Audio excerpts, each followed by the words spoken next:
महाभारत युद्ध समाप्त हो चुका था। युद्ध भूमि में चारों तरफ योद्धाओं के फटे वस्त्र, मुकुट, टूटे शस्त्र और टूटे हुए रथों के चक्के आदि बिखरे हुए थे और वायुमंडल में पसरी हुई थी गैर उदासी। गिद्ध, कुत्ते, शेरों की उदास और डरावनी आवाजों के बीच निर्जन हो चुकी उस भूमि में द्वापर के सबसे महान योद्धा भीष्म पितामह सरसया पर पड़े सूर्य के उतार होने की प्रतीक्षा कर रहे थे। तभी उनके कानों में एक परिचित ध्वनि शहद घोलती हुई पहुंची, प्रणाम पितामह। भीष्म के सूख चुके होठों पर एक मरी हुई मुस्कुराहट तैर उठी और बोले, आओ देवकी नंदन कृष्ण, स्वागत है तुम्हारा। मैं बहुत देर से तुम्हारा ही सिमरन कर रहा था।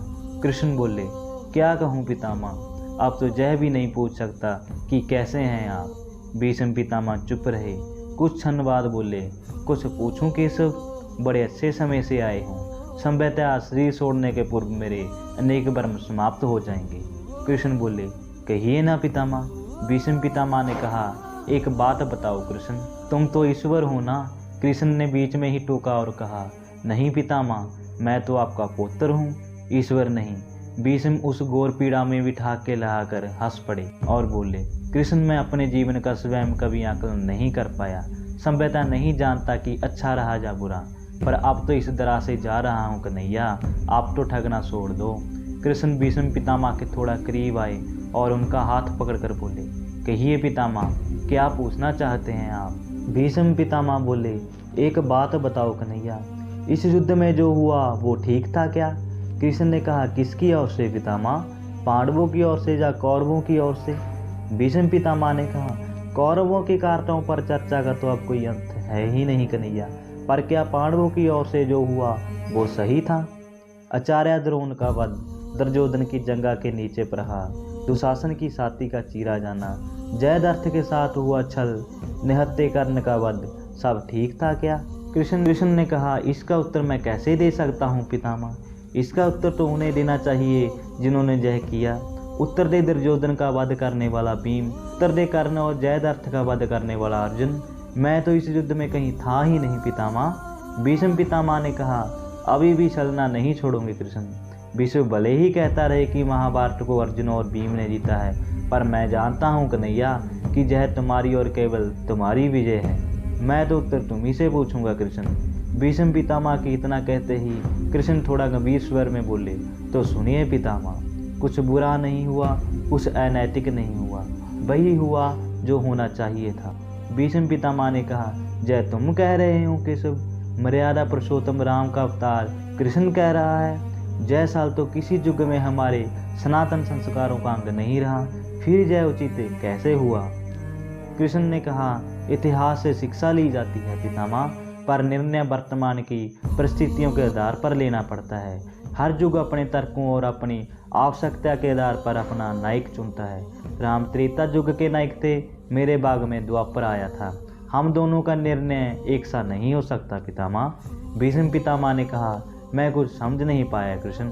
कृष्ण ने कहा, पितामह, राम और कृष्ण की परिस्थितियों में बहुत अंतर है। राम के युग में खलनायक भी रावण जैसा सी वक्त होता था, तब रावण जैसी नकारात्मक शक्ति के परिवार में भी विभीषण जैसे संत हुआ करते थे। तब बाली जैसे खलनायक के परिवार में भी तारा जैसी विदुषी स्त्रियां और अंग जैसे सज्जन पुत्र होते थे। उस युग में खलनायक भी धर्म का ज्ञान रखता था, इसलिए राम ने उनके साथ भी छल नहीं किया। किंतु मेरे युग के भाग में कंस, जरासंध, दुर्योधन, दुशासन, शकुनी, जयद्रथ जैसे घोर पापी आए थे। उनकी समाप्ति के लिए हर छल उचित है पितामह। पाप का अंत आवश्यक है पितामह, वह चाहे जिस विधि से हो। भीष्म पितामह ने पुनः प्रश्न किया, तो क्या तुम्हारे इन निर्णयों से गलत परंपराएं नहीं प्रारंभ होगी केशव। क्या भविष्य तुम्हारे इन छलों का अनुसरण नहीं करेगा, और यदि करेगा तो क्या यह उचित होगा।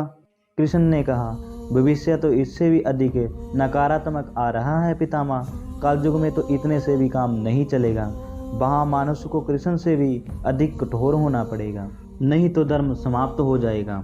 जब क्रूर और अनैतिक शक्तियाँ सत्य धर्म का समूल नाश करने के लिए आक्रमण कर रही हूँ, तो नैतिकता अर्थहीन हो जाती है पितामह। तब महत्वपूर्ण होती है विजय और केवल विजय।